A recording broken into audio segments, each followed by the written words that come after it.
Hi, welcome to this week's Africa Journal. I'm Alexandria Majala. And I am Millie Akeo. Now, digital transformation in Kenya and across Africa is picking momentum. Even though there are remote areas where, internet access and or connectivity, limited technology continues to hinder the advancement. Yes, that's right. However, the good news is that progress has been made over the past years because of government and public initiatives to computerize public schools. That means more and more children are getting early exposure to technology, even those in rural Africa. So let's find out what's keeping ICT learning advocates excited.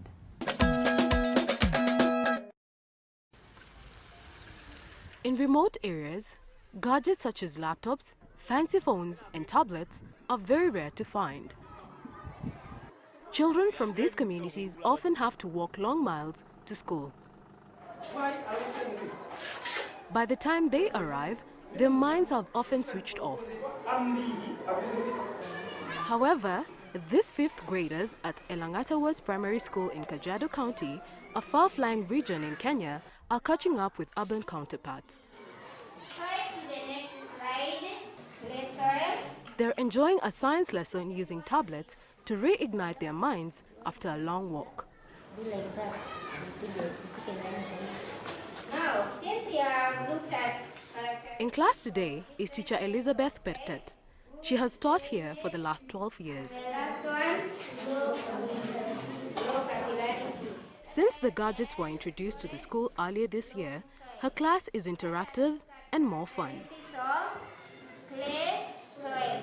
You can see there is a lot of improvement. It has reduced the load work for the pupils to carry a lot of books, since the syllabus is within the tablet. The idea behind the Free Laptops for Schools initiative is to produce individuals with globally competitive literacy and problem-solving skills that are ready for uptake in the digital market. Yazmi, a US-based company, issued the tablets. The organization provides low-cost satellite connectivity, mostly targeting areas of development like education, health and agriculture. Kenya's Technology Partners Ltd represents Yazmi together with the government of Kenya. At the moment, we are doing tests in 2 schools in the country, and we chose the schools in disadvantaged areas, and also we chose a school in advantaged area, Nairobi, where we have the 3G, and we chose a school in the rural area in Kajiado. So we are showing that these 2 schools can work. The estimated cost of the tablets varies per class or school and depends on the number of students. The first phase of the Free Laptops for Schools program is targeting about 1.2 million learners by mid next year. Satellite provides uniform connectivity. It levels what we would call the educational platform, the educational infrastructure. We have a footprint that covers the entire continent. Africa's e-learning market has doubled from 2011 to 2016, reaching $513 million according to a report by market researchers Ambient Insights.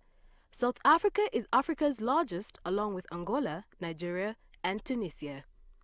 Meanwhile, Senegal, Kenya, Zambia and Zimbabwe are posting 25% annual e-learning market growth.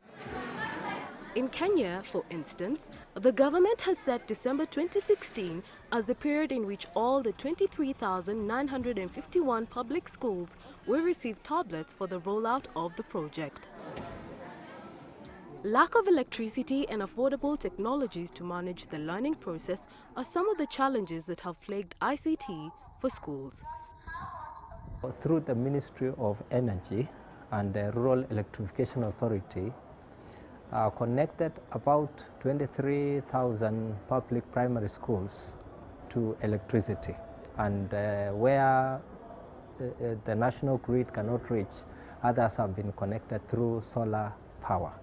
Not only to celebrate such great leaps in education. As a way to further solve the issue, a conference focused on showcasing innovation and contemporary e-learning practices was conducted 2 weeks ago in Kenya.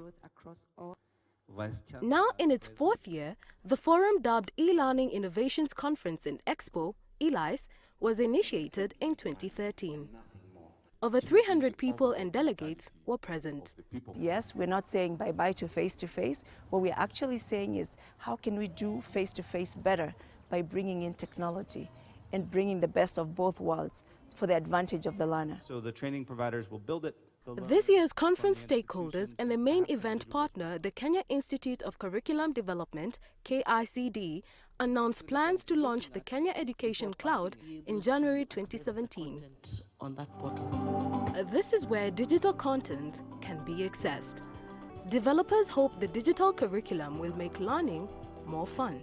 So we did ensure that there's content, and that content is device neutral and is also universal in terms of operating systems. Over 70,000 educators have been trained on information communication technology, ICT, to effectively deliver on e-learning.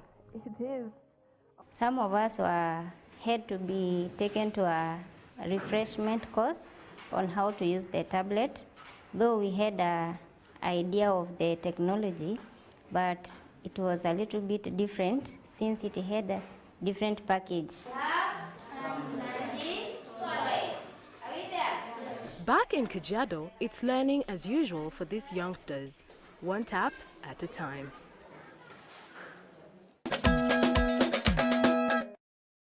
You know what, Mil? Yeah. I wish we had e-learning back in our early childhood. Well, tell me about it. But sometimes I do feel lucky that during our teens, at least we had computers in school.